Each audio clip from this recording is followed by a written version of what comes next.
Soul Glow. No, I don't. All righty. Hello, everybody. Welcome to a extra spooky but late in the season episode of the Ginge and Pedro show. Yeah, we're one month away from spookiness, but hey, we're doing that Scream. today. Give me a scary. Do the final girl. I don't have the energy for that, really. No? Screaming? Okay. Nah. I mean, right now that they could like tear my leg off, and I might be like, yeah. They don't play that game, do they? Yeah, that happened. Screaming like a woman. Like, oh, yeah. God. No. It was a bit, man. Okay, anyway, so thank you everybody for joining us, and I want to say hello to everybody on the Madness Network, old Pops Van Zant's crew, so appreciate y'all for joining us. Yeah. And also hello to any of Vic King's people. Vic was our guest last week. Oh yeah, dude. Yeah. Brought a ruckus with him, and definitely appreciate all those people that subscribed. We got like 5 subscribers from that, bro. So how do you like that? Yeah, that's Speaking of a ruckus, here he is, man. My buddy Ichthus. What's up, bro? The colorist extraordinaire. Maximus. Yeah, Ichthus. Yeah, how you doing, man? Appreciate you, buddy. The Gator Man. Yeah, very nice. Yeah, Pedro, I never forgot it's pronounced Ichthus, not Itchy5, as many people have gone about to call him. Everybody goes through that, but what is that noise, my friend? Is that the crickets out there? Or is that the screams of your enemies? The summer, like dry season is coming, all the critters are awakening. So you should run out there and start screaming, not like a woman, more like an angry man to sort of spook them away. No, dude, that if I go out, they're gonna eat me alive. Ooh, all right. Yeah. I guess I need you for at least the next hour. So, yeah. Okay. So on that note, though, we'll go ahead and bring on our guest. I believe I'm not sure how many comics he's produced. I believe he said he's new to the YouTube game. So that's always an exciting venture diving into. And we love having new guys on. So it's a pleasure to introduce James W. Walton III. Yo. How you doing? Yeah. What's up, bro? Dude, he has the voice that goes with the name. He's like the voice, James Walton III. I like it. Yeah, the third. That definitely adds a sense of dude, I curse my dad because I don't have like a number in my name like that. I always wanted one, so I'm jealous, man. Like we're starting, I'm already jealous. Dude, right now, start it, Pedro. Frankenberry Lopez II. You have time to still. Yeah. All right. Yeah. Ichthus says thank you, Frankenberry. All right, my man. Very nice. So James, buddy, how's your day? How's life out there in the where are you at actually? In Virginia, actually, down on the peninsula. Yeah, I was gonna say in the great big blue yonder or whatever, but that was just taking a stab at it. So are you out there in the woods? Nope, in the city. Oh, alrighty. Okay. Very well. Okay. So how's your day? It's been all right. A little long. Started at about 3 a.m. this morning. Day job, but it's been all right. Yeah. Well, I don't know. Every time I hear Virginia, like I always remember that very underrated movie, John Carter of Mars. Yeah. The Disney film. Virginia. Definitely underrated. Yeah, dude, I love that movie. I watched it again a couple of days back. It's like Virginia went right away to the Tarkas. Virginia.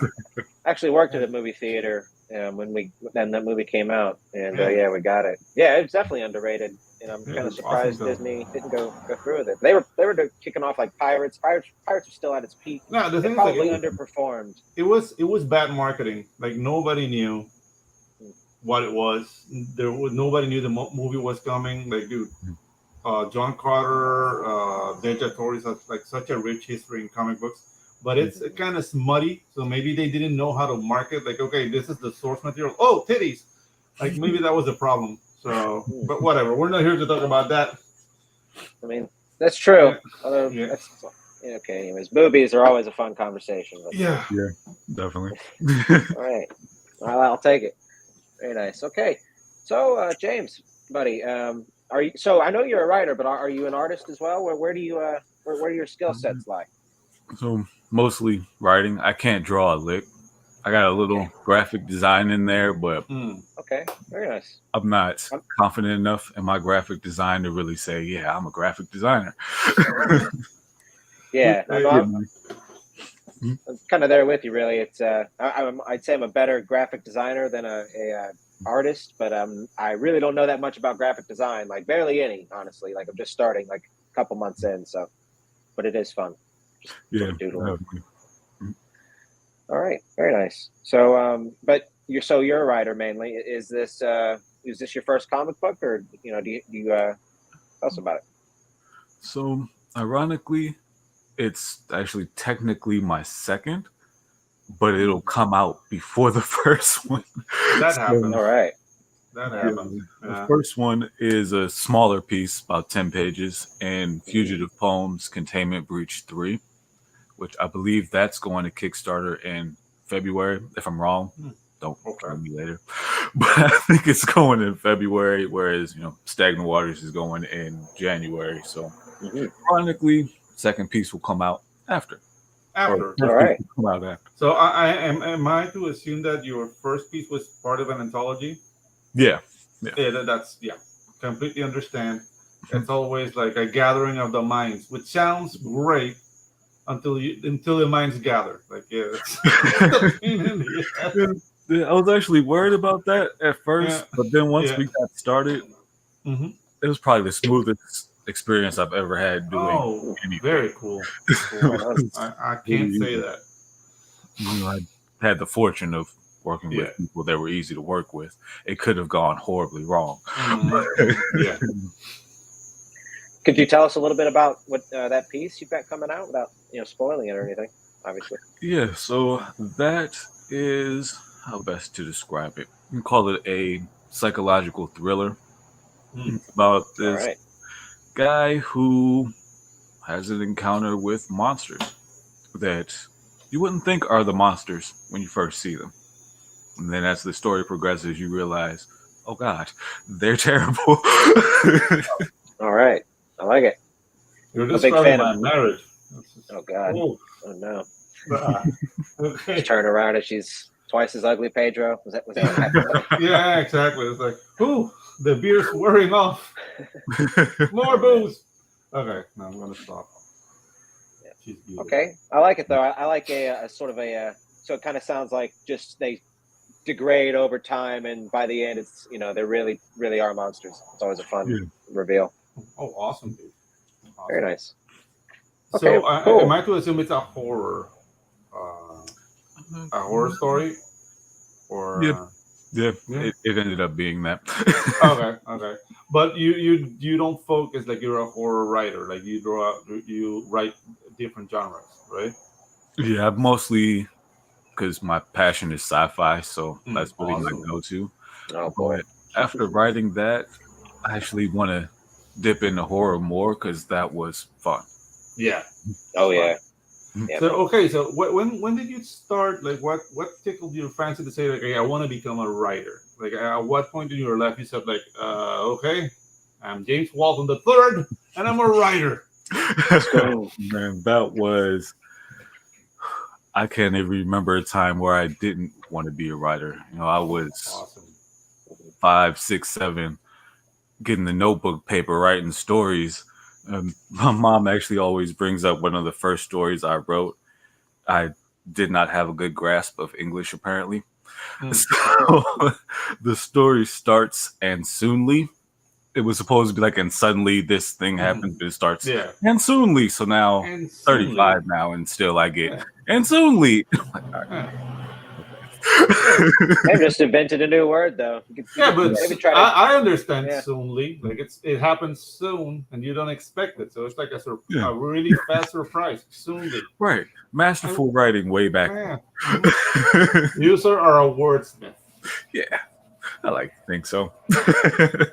I had a box at my grandma's house that was just like my stuff. That's what it said. Like I got a Sharpie and wrote Mark's stuff on it. I was like 7 or 8 at that age, but I left off one of the T's and stuff, so it was just STUF, Mark's stuff with no T.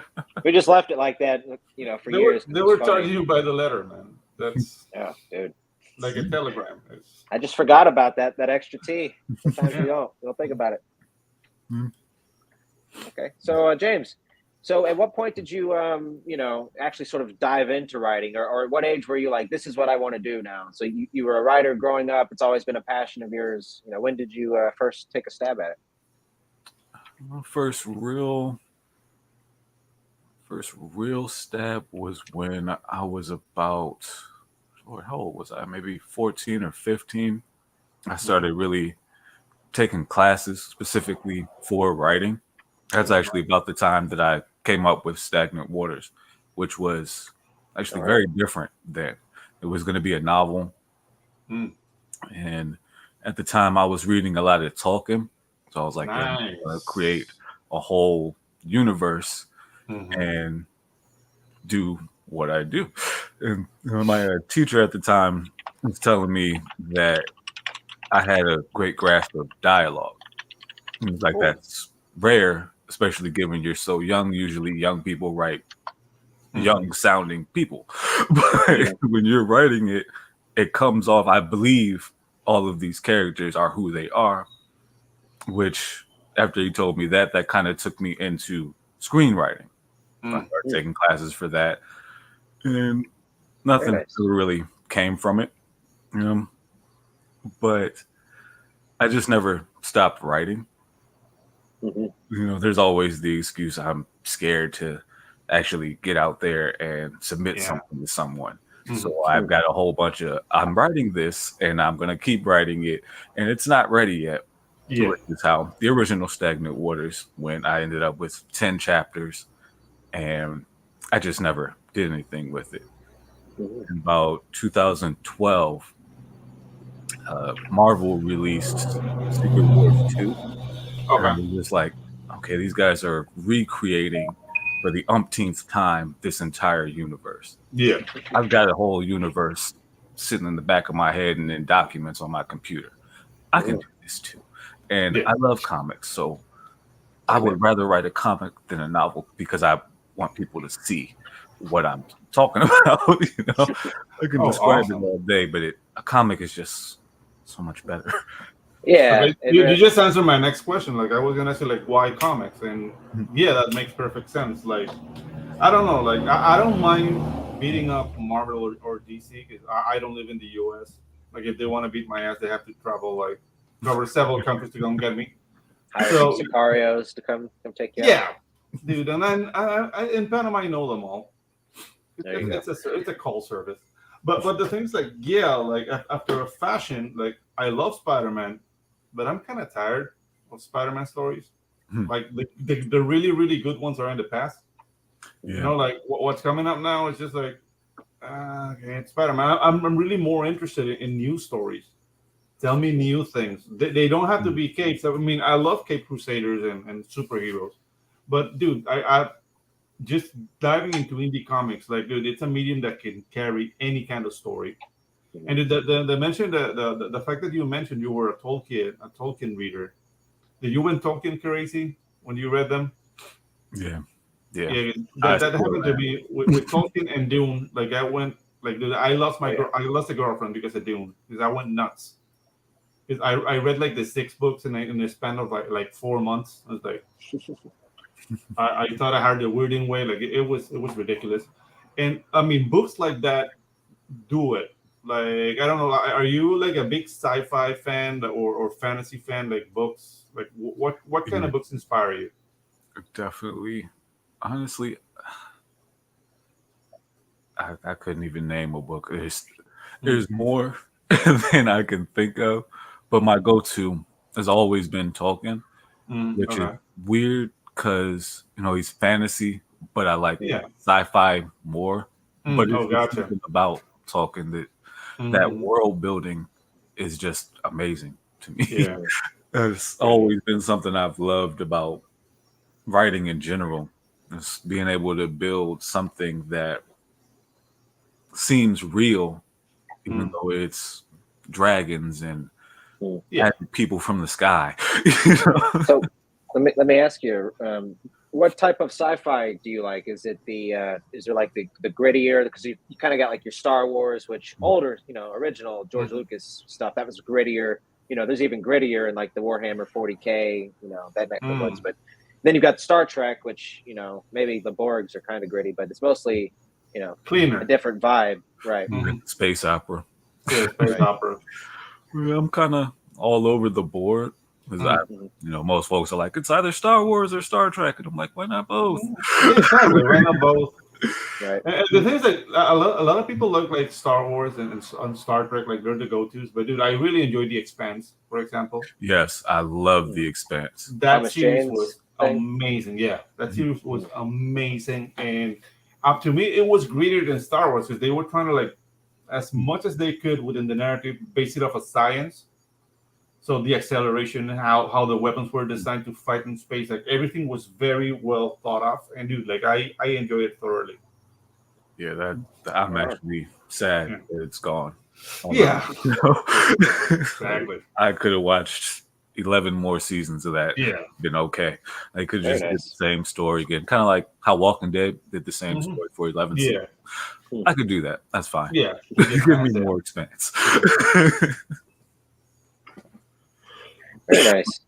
Okay, so aside from sci-fi and you know, comic books and stuff, are you a movie guy? Is there any other sort of inspirations that you pull from when you're writing a script? Yeah. See, I also like deep. I guess not deep, but yeah, deep dramas. Things that really focus on character rather than just the action. Right. Action movies, they're great, but a lot of times the main character is the same person they were at the beginning of the movie, and nothing ever really happened other than they shot a whole bunch of people. And they got a hot new babe at the end of it. Right. Too. Yeah. It was like, I liked it, but I'm not satisfied. So stuff like that, you know, I'll go to, I can't remember the name of this movie, but it's an older movie, maybe early 2000s, late 90s or something like that.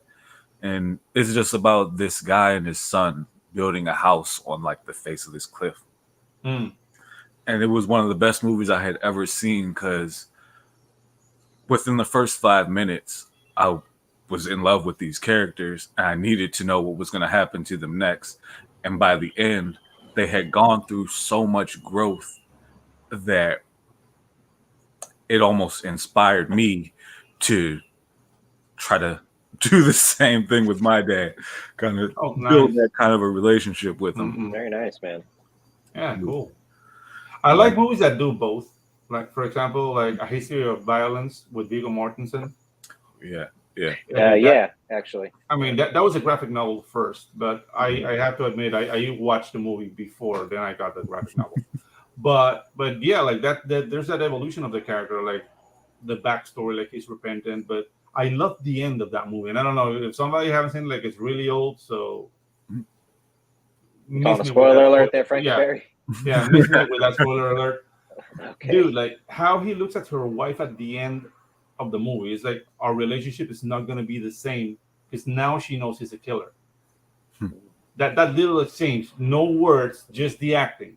Her looking at her in horror, and he like with teary eyes looking at her. It's like, my God, this family is over. Dude, that movie moved me like heavy. I wasn't expecting that because I was expecting that like pew pew pew pew pew walking in slow motion away from an explosion, go home. I was like, dude, that bashed me upside the head, man. Yeah, I was gonna say it kind of pulls like some Breaking Bad elements, not necessarily within the storyline, but the way character development happens throughout that show, really, because that's sort of the gist of, you know, one of the things that makes it such a powerful show. That, and it's like the genesis of it is something that, you know, a lot of people can relate to. You know, somebody you love getting cancer, or, you know, getting cancer yourself, and then it's like, well, what if then I started cooking meth and had a bunch of fun? But of course, you don't have a bunch of fun. And becoming like the man. I really enjoyed the fact that he became the man because he was cooking meth, not before, because he was like I mean, pipsqueak. What's the word they use in the Charles Atlas advertising in comics? Like, you want to stop being a pipsqueak? Like, that's what I do want to stop being a pipsqueak, actually. Yeah. And then like kicking sand to the guy, like he was a pipsqueak, and then by cooking meth, he became the man. So it's like, I'm the one who knocks. It's like, oh, damn. So yeah, dude, like I'm very interested now. Should we delve into stagnant waters now? Yeah, so man. What can you tell us about it? How the story came about? So it seems it's a very old story now. Like picking up from what you said. So when did you started writing Stagnant Waters, and what inspired you to come up with this story? So it's current version. Like I said, no, I started writing it way back when I was 15, 16. But in its current version, that was 2014, where I really, really dove into it. I spent 2 years learning how do you make a comic, how do you write a script, all that. And then I was like, okay, I've got this story in my head. Can I take what I wrote way back when and turn it into this awesome comic? I realized, no, it's actually not that great of a story right now. So I sat down and I worked out everything from the laws of physics in the universe to the history starting from the Big Bang up to maybe 12 or 13 issues out for 2 titles. Man, I've got like 170 something pages of just this is the universe. This is the writer's curse, man. We do this shit. Yeah. And I look at it every now and then. I'm like, I could have had a book already. I could literally just. It's the whole problem of the iceberg. Like the reader sees like only the tip of the iceberg, and then there's like the whole block of ice underneath. Like, yeah, so, yeah. It's definitely a lot, and it's even now it's still kind of changing as the art started to come through. Like, okay, now that I really see what things look like, let me tweak this because now I see this thing on this page, and that kind of now I think of something different for issue 2, which back then 7 years ago I started with team. I'm going to butcher this. Diaveric. They did the first 17 pages of art for the book, and unfortunately, life. So 7 years later, I came back to the book after I got over the fears of actually doing things with this book instead of just, well, I'm just getting it ready. I gotta continue writing this history and all the excuses you can come up with as a writer to not do.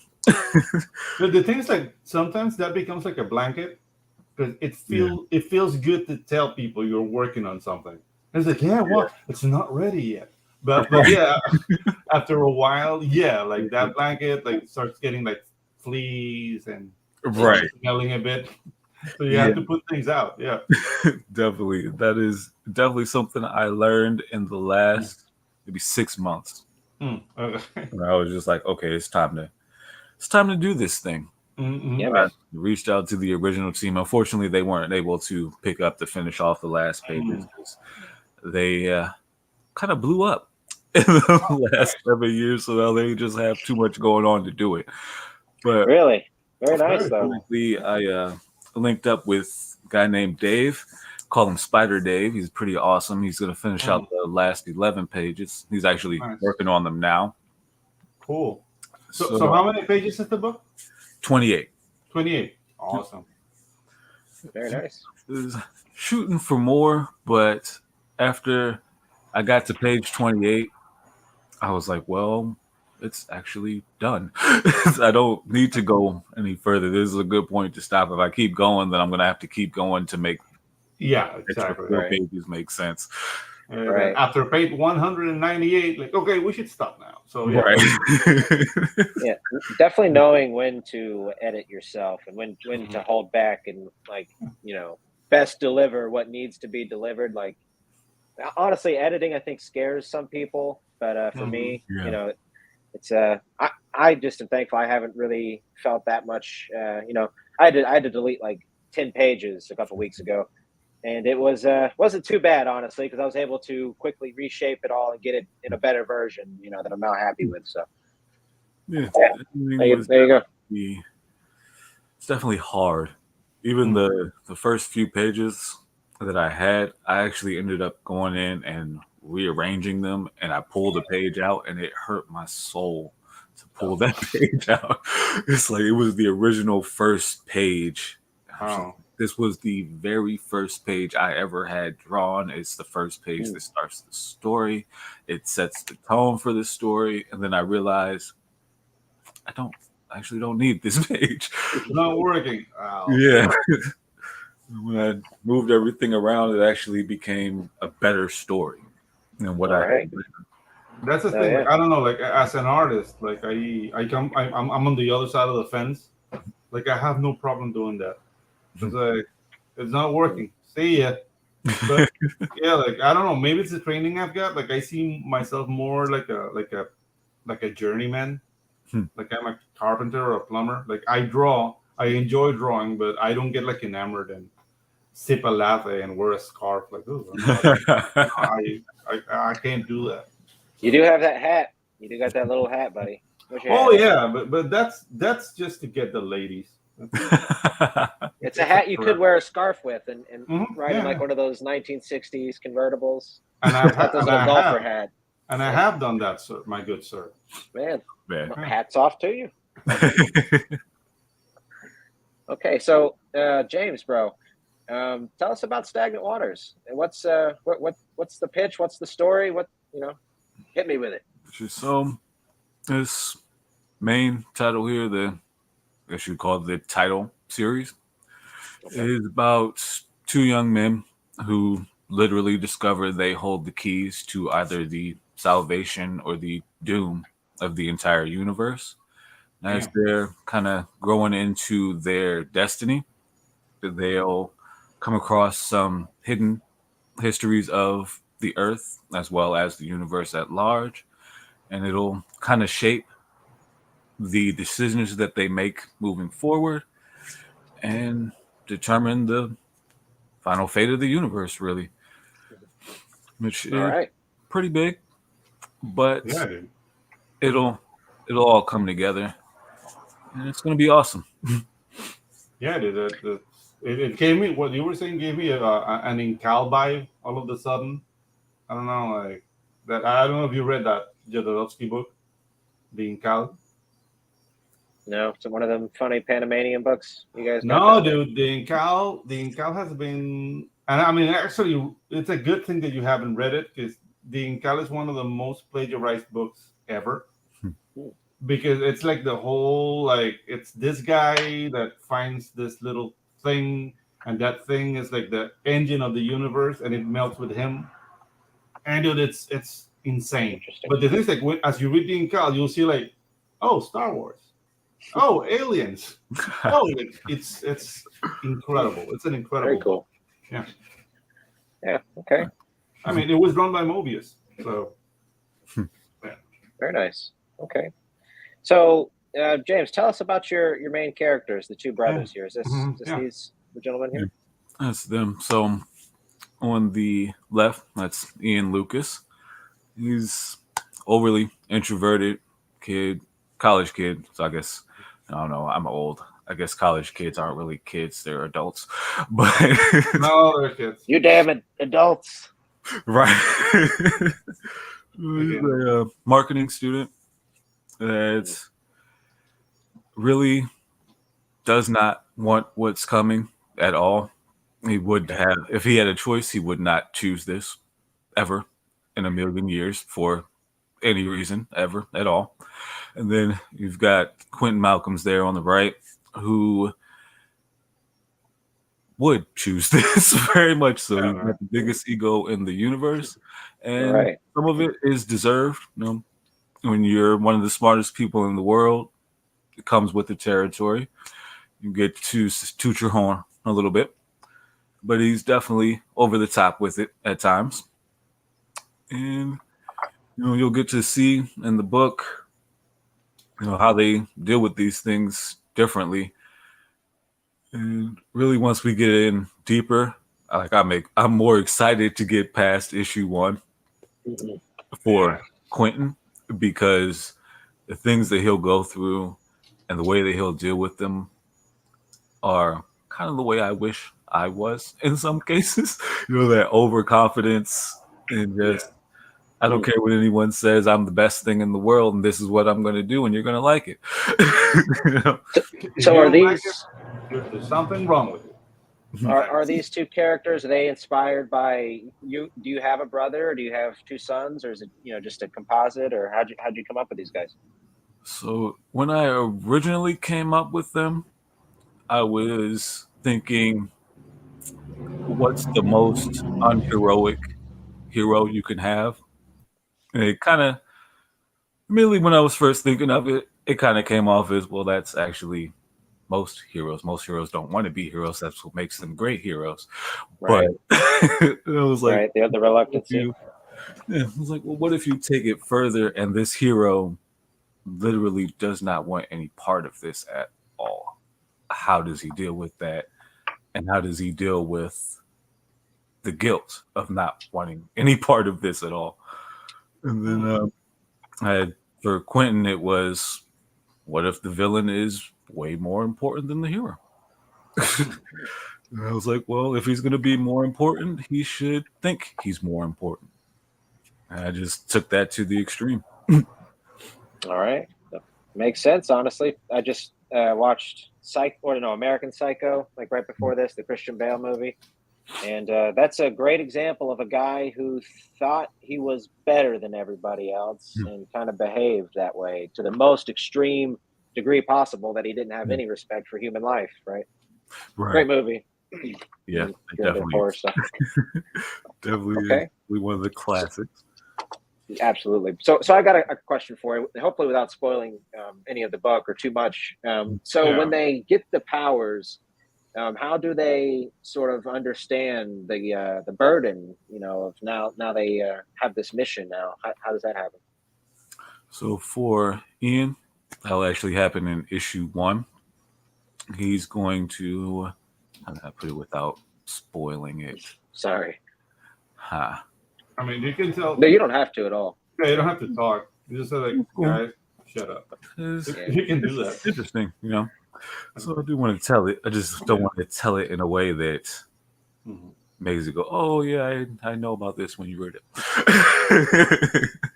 So he'll come across an obstacle that he has to deal with. There's no way around it. He has to deal with it. And I tried to kind of make that obstacle kind of show also that he doesn't want this. Yeah. But he'll deal with it. And from there, that's actually where the book ends, on him having to deal with that. Oh, cool. That's why I decided, that's a good place to end it. Yeah. I mean, I like the fact that the flaws in your characters are subtle. Because one is reluctancy, like he's a reluctant hero, and the other one's hubris. Yeah. So yeah, it's a nice juxtaposition. And I don't know, it calls for a really nice dynamic between the two characters. Because if you have a reluctant hero who might be like guarded and shy, and you have a guy who is like all but ego, the dynamic of one trying to overpower the other one, it's gonna be nice. Even though it sounds like unbalanced, but like reluctant people who are shy, like they explode at some point. Yeah. So I don't know if that's loaded between the story, but yeah, dude, like I like the tension building up by just what you're saying right now. I think it's gonna be nice. I actually like that line. They do eventually explode. Yes. Yeah. Very cool.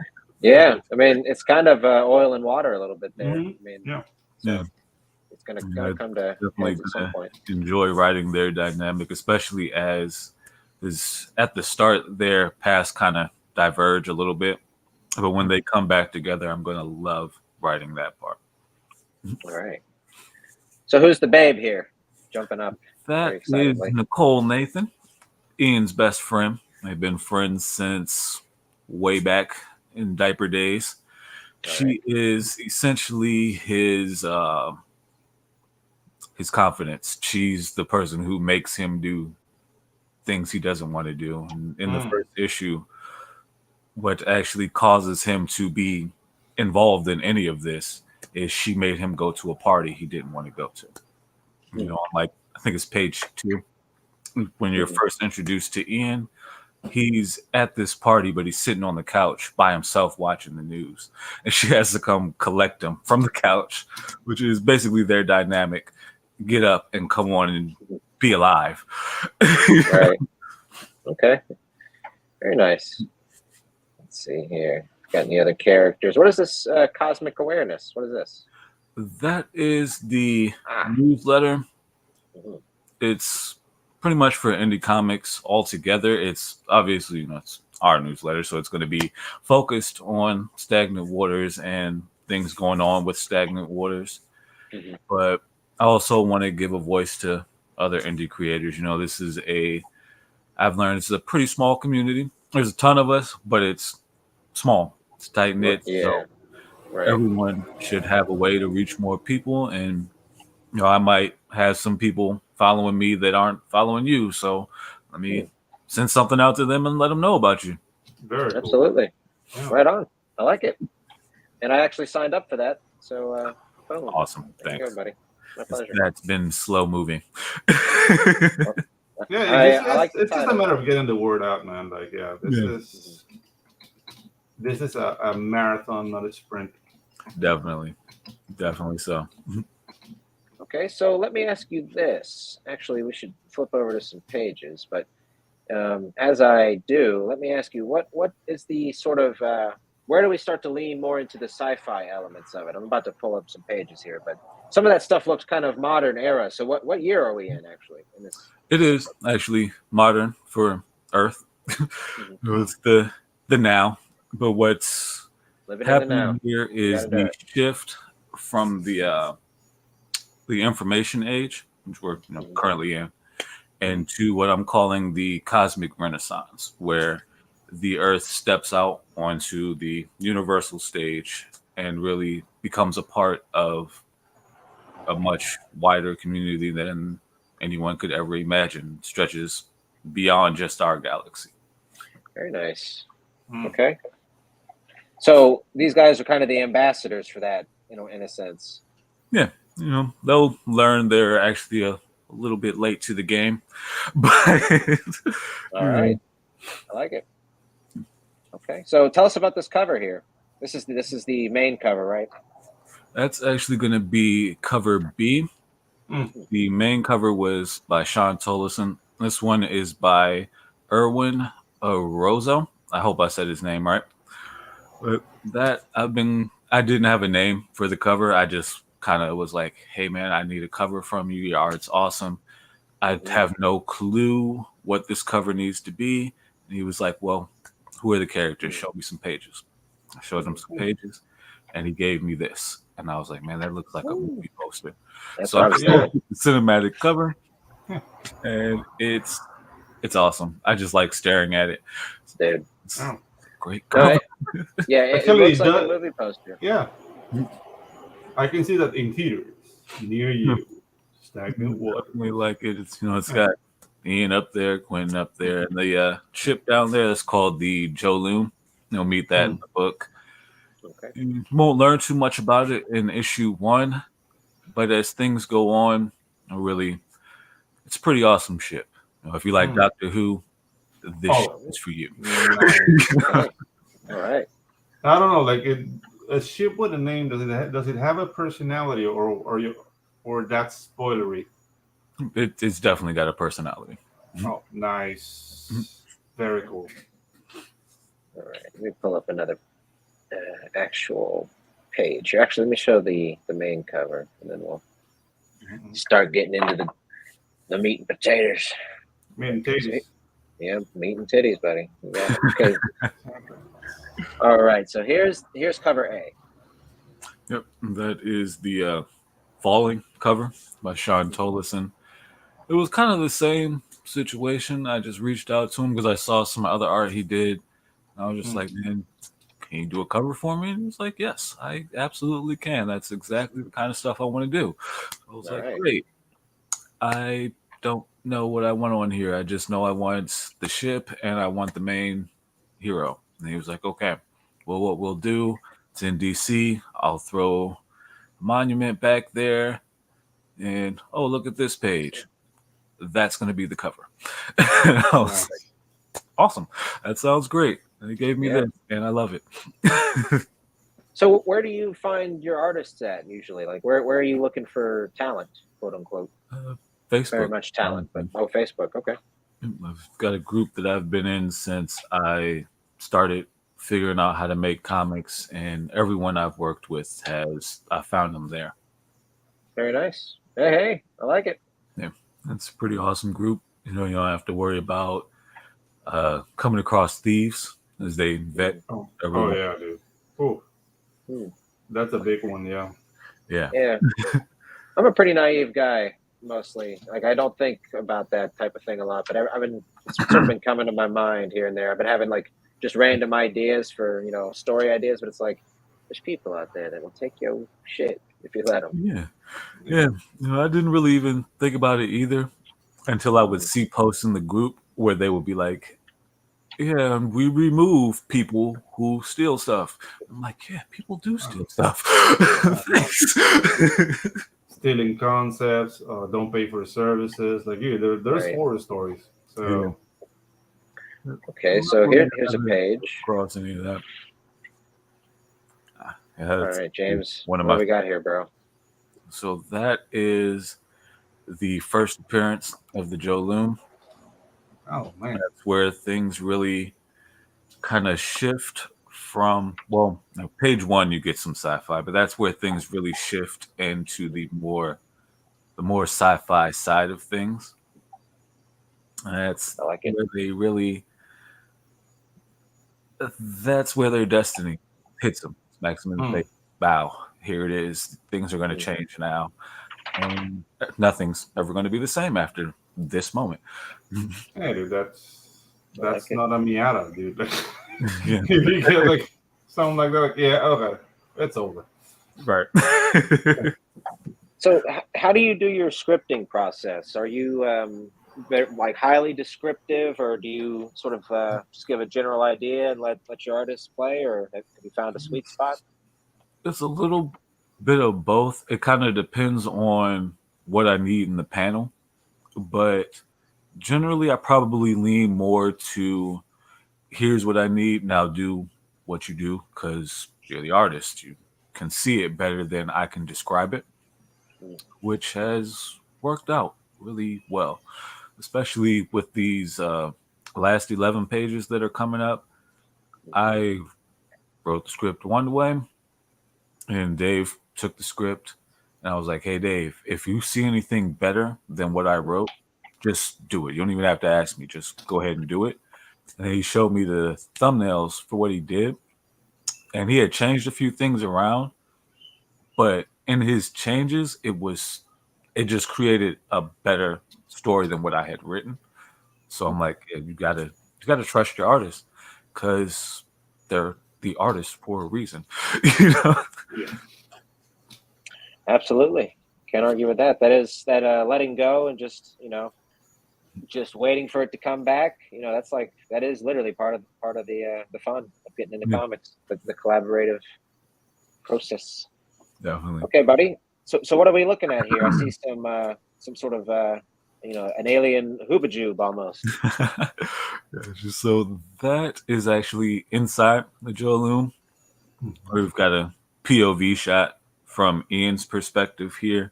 I just felt like that would be the best. So you really feel that you're not somewhere normal anymore. Not that you can't look at it and be like, oh, that's not regular stuff. But they are there on the Joe Loon with Marin.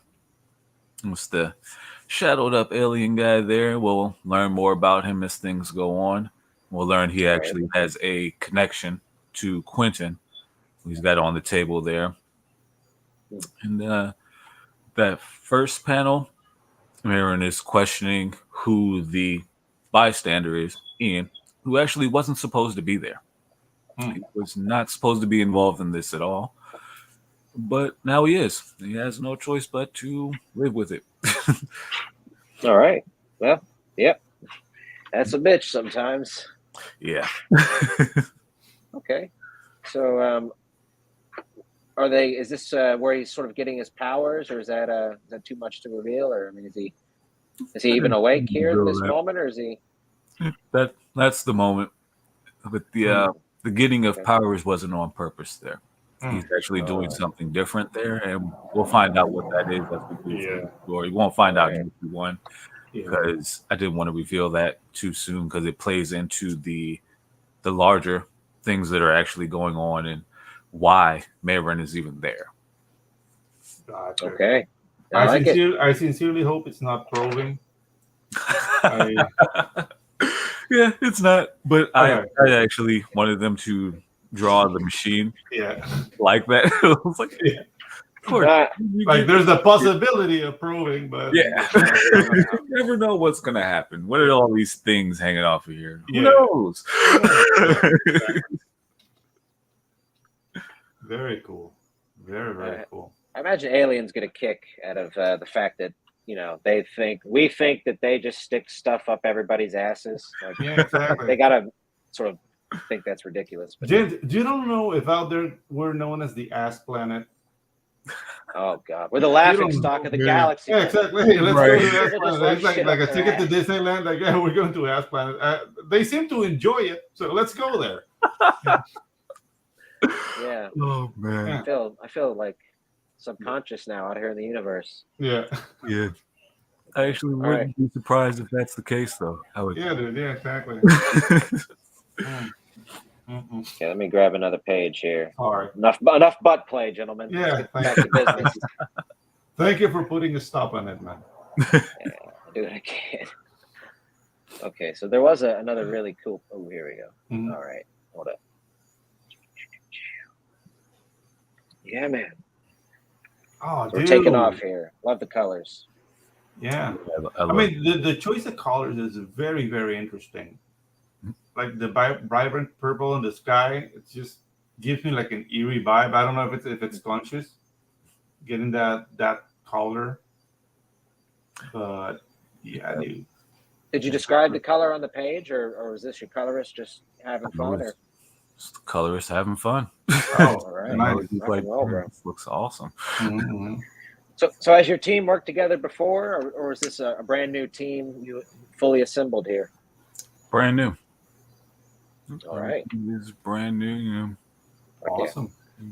Luckily, we just kind of all clicked, worked together really well. It helped. Are you doing your own lettering? Nope. For that, I've actually got Rob Jones doing it, and man, he's fantastic. He's awesome. I think I gave him 16 pages. And he took a break in between, but altogether it took him maybe 3 or 4 days. And I was thinking, I'm going to get this to the letterer early, so that way he'll be done by the time the next set of pages are done. I can get that to him. Now it's the way to do it. He's done, and I'm like, oh, I got some pages for you coming. Hold on. Yeah. Okay. So is this right after that car scene that we showed at the start, or they're basically sort of, I assume, getting abducted and taken into this ship here? Yeah, that's right after. And, so we've got the Joe. I'm pointing at it like people can see me. So we've got the Joloon there, the little ball there. That is actually the Eye, which is a scout ship that you meet on page 1. He's actually on the planet because detected some interesting stuff. Happens to find the Joloon, who will find out there's a little more to that. And then there we've got the twins who have teleported in from elsewhere. And they are there to actually change the way things happened in this event. Is the way things happened the first time around weren't ideal. So they jump back, change things a bit, and I like it. Hopefully it works out this time. And if I can just say this, twins, Basil, twins. Nice. Sorry. Anytime. I've been doing that lately. So it's the second time this week. It was superb, sir. It was superb. Thank you, buddy. That's a brilliant series. But anyways, okay. Yeah. So let me. So the twins, are they aliens, or are they a sort of force from Earth? You're a mystery man. You're a man of mystery. Speaking of Austin Power, but not international. Although one day soon you're going international. They are from Earth. Well, they're You don't have to spoil it at all. Yeah, dude. He doesn't want to spoil, man. Stop it. I'm horrible. I'll keep asking until you tell probing me. And probing and probing. This is a probing show. I was actually catching myself make a mistake, because they're not actually from Earth, but they are human. They're human. Okay. All right. That's all the titillation I need, James. Yeah. Consider me titillated. Yeah. It's all about titties. Always. Yeah. Always. Good reference. We have to know. Back. Yeah, we're circling back. We have to know what sells people, and it's titties and ass.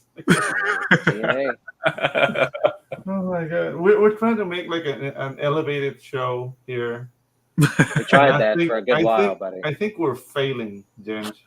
I'm sorry, James. Like we're gonna be. Who does it? Love, yeah. You know, who doesn't love titties? So, exactly. Yeah. Okay. Cool. We'll do that as a blurb on the book. We see eye to eye on that one, or eye to nipple. Okay. Let's focus on this page. So yeah, that's page 2. I was actually talking about, Ian's sitting at a party on the couch watching the news of all things by himself. The news report is actually important too. We'll actually meet him. The guy on the TV will meet him at the end of the book. And ironically, that actually ties into one of the rewards for the Kickstarter. Which, if you sign up for the mailing list, you'll actually be able to see this early. So we've got a mini one-shot that deals with that guy on the TV and his team and what they were doing, what that news report is actually about, what caused that news report to even exist, what they were doing there, which I think is pretty cool. You get to see something extra. Oh, absolutely. Yeah, those little behind the scenes for all the world building that we do, that does become useful if you can think of clever ways to package it, and just condense it and package it and get it out there. Like, it helps you flesh out the world yeah, you populate the universe, so it's beyond the story, and that's always appreciated. So do I need to check my email? Because I signed up, as we can see here. Was that the thing you were talking about? Was that in my email, or? That will actually be going out in about 2 days. Okay. It might go out tonight if I don't pass out. I've got to get up at 3 a.m. Yeah, dude. Right. Yeah, that schedule sounds crazy, man. So we are coming to the end of the show here, James. We are coming to an end of this crazy ride, buddy. We keep it an hour because there's another show that comes on at 7, a horror movie show. It's fun. But so you've got a Kickstarter coming out in January. Is that correct? Right. Are you how long do you know how long you're going to do that? Is it 30 days, 60 days? Have you figured it out? I think I'm going to go with 31 days, just cuts. Okay, breaking the trend. I like it. I like it. So are you doing, are you going to bring it over to Indiegogo and do a second chance over there, or is this a Kickstarter exclusive? What are you thinking? I haven't decided. I was actually ironically thinking about that today. Like, am I going to Indiegogo too? Yeah, dude. Every beach is a house. Just go everywhere. Become undeniable. Come up with your own store. Things are I don't know, like changing constantly. Like Kickstarter was unfriendly to some people at some point. Now it's friendly again. Indiegogo has had some hiccups a couple of months back. Now they seem to be getting like on top of things. So don't get enamored with any platform. Just use them all. Use them all and do. Yeah, that's what I think as well.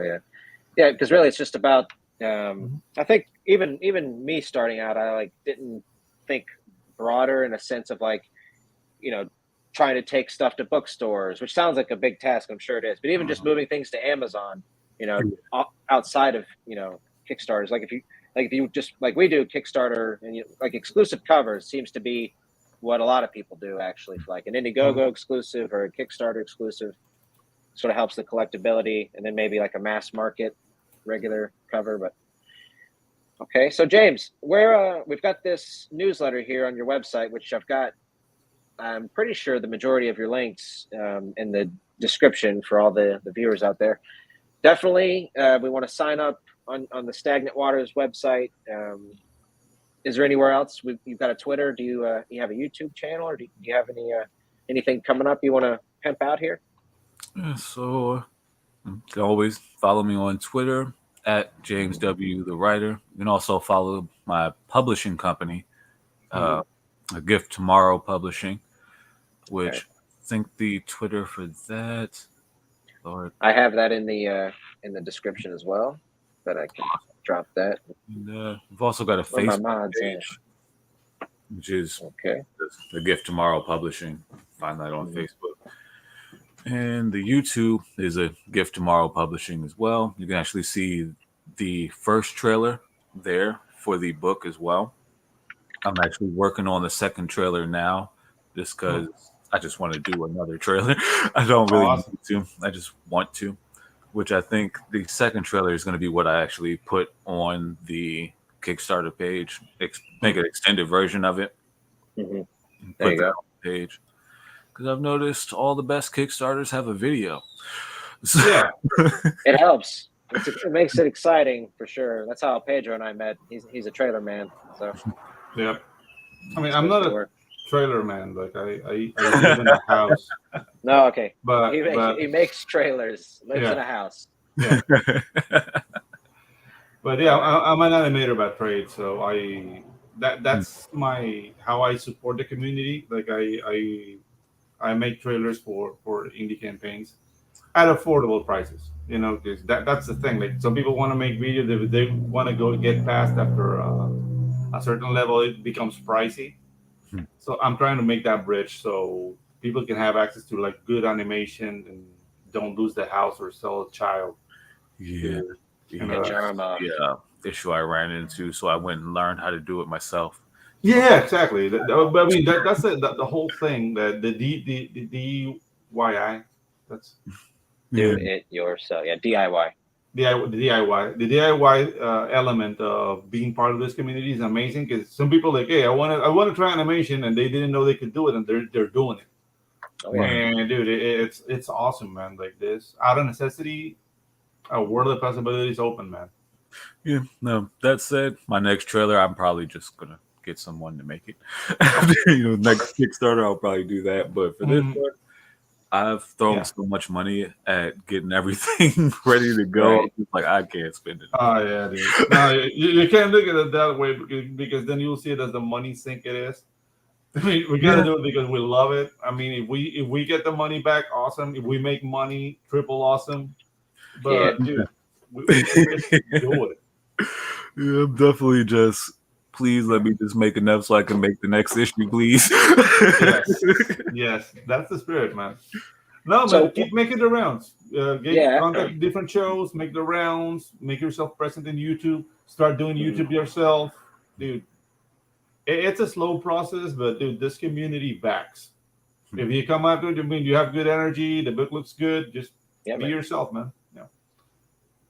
Yep. And if excuse me, if anybody's listening, I know Pops, our network sort of poster the most here.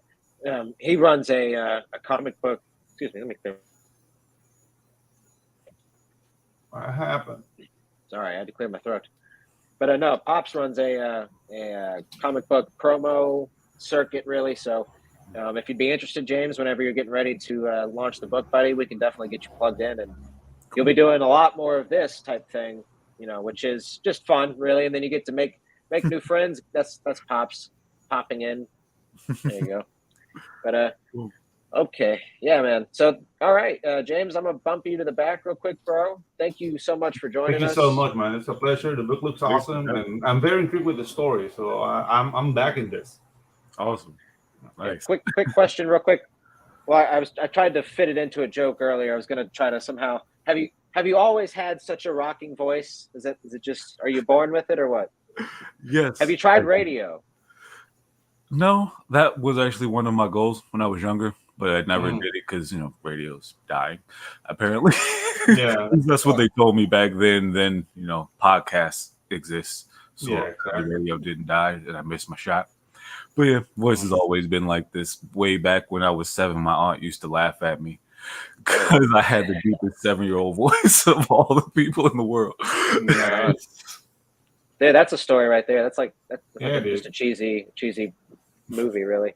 But okay, James, let me bump you to the back, buddy, and we'll end this show, and then we'll be right there with you, and we'll say hello, and then goodbye.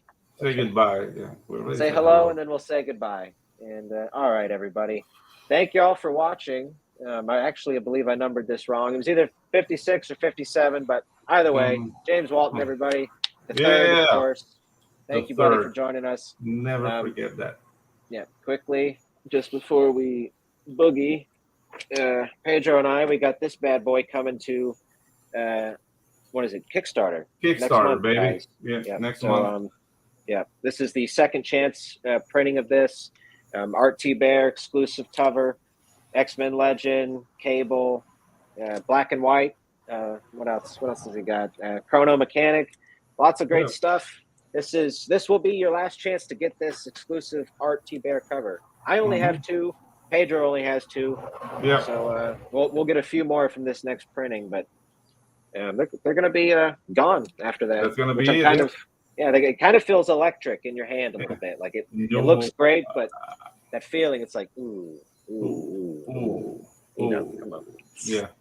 Okay, gang. So Like I'm gonna drop that link real quick for everybody, and we would greatly appreciate the sign up and consider backing it when it comes. That's what she said. Okay. Yeah. So wonderful. All right, y'all.